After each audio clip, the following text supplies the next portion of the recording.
I'm here with Darren, Criss. Yo, Darren. what's up? What's Hey, up, yo, Kevin, hello. Are we like best friends now? I guess so. I think we became I got best a mug friends. out of it. There's like a lot of I'm saying good morning myself. So, You've seen Hamilton, you've seen Deadpool. We'll talk about all that. I've seen all the hits. Before we get to that, real Yeah. quick, you're in Washington, D.C. this weekend, performing at the Kennedy Center, which is amazing. You're doing a bunch of Broadway favorites, and you talk about, it's called Broadway Today. Talk about what you're doing in D.C. You know, this is something that is not actually very typical for me. In that regard, I'm really excited. Stephen Reneke, who's sort of the helm of this amazing orchestra, it's very rare that people like me get to sing with, you know, like 70, 80 piece orchestra, right. Much less songs that I really dig. So it's all contemporary Broadway stuff. So that's not, unfortunately, does not include Hamilton. That would be hyper contemporary, but super meta. yeah, exactly. Happening right now. This is like maybe like the past like 30, 40 some odd years. So a lot of for Broadway fans out there, that's like Stephen Schwartz, that's Jason Robert Brown, Flaherty and Aaron's. A lot of songs that maybe you don't even know the composers, but you might go, oh yeah, I know that song. So.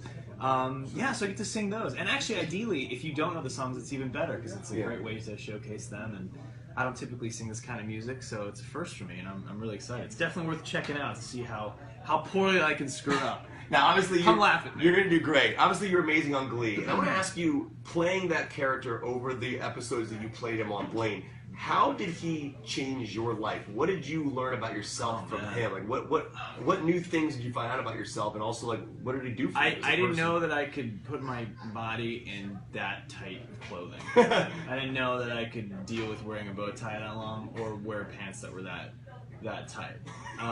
Because that was a lot. Oh yeah, a lot of no socks. Stuff that I do now in real life, I guess, a little bit. Where you took on some of his characteristics? I wouldn't say his characteristics, but I'd be like, oh yeah, this makes sense. And when it's hot out, maybe not wear socks, but that's going to go so far with some of those crazy fans out there.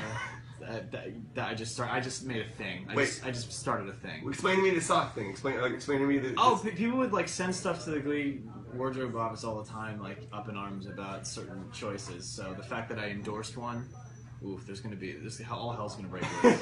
Now, obviously, you're a big movie fan. You're a big Broadway fan. Hedwig was an incredible show. You were part of an amazing group of people who were involved in that. Neil Patrick Harris, Taye Diggs, obviously Michael C. Hall from Dexter, John Karen Mitchell. Yeah, huge show. I'm wondering, and this is just a total hypothetical, nerdy question. Hypothetical me. If Blaine were to cover a Hedwig song on Glee, how would that sound, and what song would he do?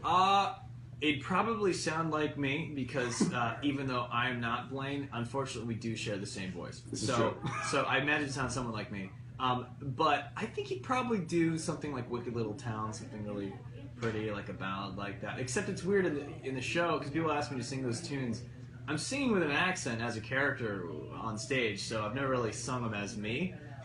So maybe Blaine would sound a little closer to me instead of a. What would be a sentence that would sound different? Like how would you do it on Hedwig, and how would you do it as you? Well, on Hedwig it'd be way different because I'd be in all kinds of fun hair and makeup. I'd be either playing Tom McNose as you know, kind of like a teenage renegade punk rock star, or a fabulous glam rock princess. So the voices are so different that I don't know that they would sound. Blaine tends to be very white bread.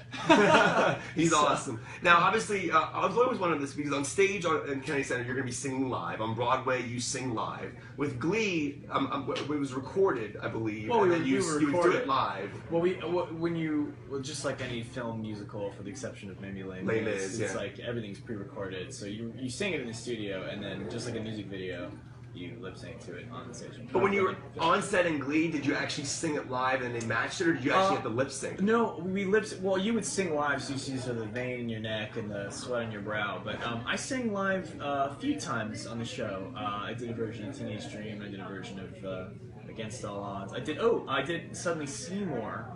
That's right. Which we're also doing this weekend, because that's sort of a contemporary Broadway hit. If you're not familiar with that show from Little Shop of Horrors. So I did that one live, or at least half of it. Anytime they had me at a piano, they had this thing where they asked me to sing live, which isn't. I prefer not to, because you go, man, I sounded so good in the studio. So yeah, it was sort of a grab bag of both. What out of all the songs you're doing on Broadway today at the Kennedy Center, are there ones that you specifically chose? Yes, there is. Which ones did you specifically choose? Before me, unfortunately, Jeremy Jordan was going to do this, and I'm a huge Jeremy Jordan fan, and he has such an unbelievable voice.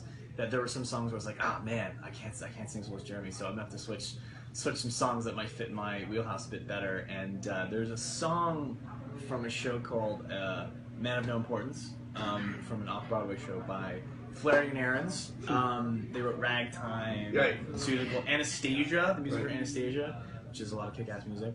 And I am singing a song called The Streets of Dublin, which I'm very psyched about. Because a lot of people won't know this song, but that is going to be the song that someone's going to go, that's a cool song. Yeah, it's a good one. Now, you and I bonded before the interview started because you and I have very similar tastes in television shows and movies. You love Deadpool, you love Breaking Bad. I think it's just good taste. You're just a nerd. Are you a nerd? I think nerd's a bit passé. I think fan is more the common nomenclature now. Yeah, I like that. Now, just a fanboy. Talk about like your love of like Breaking Bad, and is that a show you followed as it aired? Yeah, of course. I think that's probably one of the only people that watched the pilot when it came out. Yeah. And then it's one of the few hit shows that most hit shows are hugely popular the first 2 seasons and then kind of wilt, whereas that was the most popular in its last 2 seasons because of Netflix and everything. But yeah, I remember watching the bit of the first season when it came out, going, "Oh, cool! Like the dad from Malcolm in the Middle has a dramatic show on the network that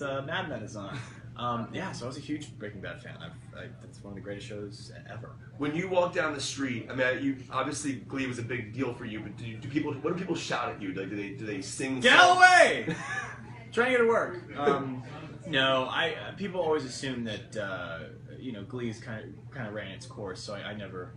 I certainly don't run into very much unsolicited attention. I certainly didn't even then. I mean, I'm such a different person in life, and I kind of live kind of a pretty low profile that I've never really had. But I'll tell you what, if people do stop me, it's always very civil and very nice. And, hey, watch Glee. Cool. Later. It's nothing crazy. It's always very very lovely interaction. One thing I find fascinating is like when I meet someone in real life, obviously you see them play a character for so long. I mean, you have to become these people that you're playing on stage. When you've left the roles that you've done, either Blaine or Hedwig or anything you do, even the songs you're doing live at the Kennedy Center, do you miss being those people as you leave them? Not really. I guess I kind of put myself so much into those people when I'm doing those roles that by the time they're over, I don't feel any sort of sense of remorse or loss from them. But I will say Hedwig is one of the greatest shows ever, and I will always miss doing that, just particularly because it's so fun. It's like a really fun party that you miss. But I don't. I'm not like bummed about it. I'm always ready for the next thing. You know, I'm a mercenary, baby. Give me the next thing. We're gonna be coming up live on Good Day DC very, very shortly here, and such an honor to have you in studio. Dude, this is so here. Cool. You honestly rocket life. I'm trying really hard. I appreciate you noticing. What do you have coming up next besides Broadway today? I'm just taking it easy, man. I have a lot of concert. You know, we're doing this at Carnegie Hall in New York, and we're doing a show in Toronto as well. Other than that, just a lot of traveling and just writing. Yeah, do you want to continue doing movies, television shows, Broadway? You've been on Broadway for a while now. Yeah, I wish it was up to me. I have to wait around for jobs to come my way. I'm not in a position where I can just kind of press buttons to do stuff that I want yet. But I started off mainly as a writer and a musician, so just getting back to that and doing that for myself and for the fans out there. Yeah. I always wanted to know this: when you're part of a show, wherever you're part of a show, TV show or a Broadway show, is there a group text that everyone's on? Like, is there a Glee group text? It's the same thing, like I'm sure for your work colleagues here. Yeah, of course. I mean, there's stuff where I'll text somebody out of the blue if it's someone's birthday, and then you realize the last time you texted that group was like 2 years ago. You're like, oh my god. But absolutely, there's probably a few group texts that I wish didn't exist. Like which one? Just like where there's like 30 people on it. Like, hey guys, you know. He's gonna be on Good Day DC next. Darren, thank you so much, man. Always a pleasure nerding out with you, man. Dude, yeah, likewise.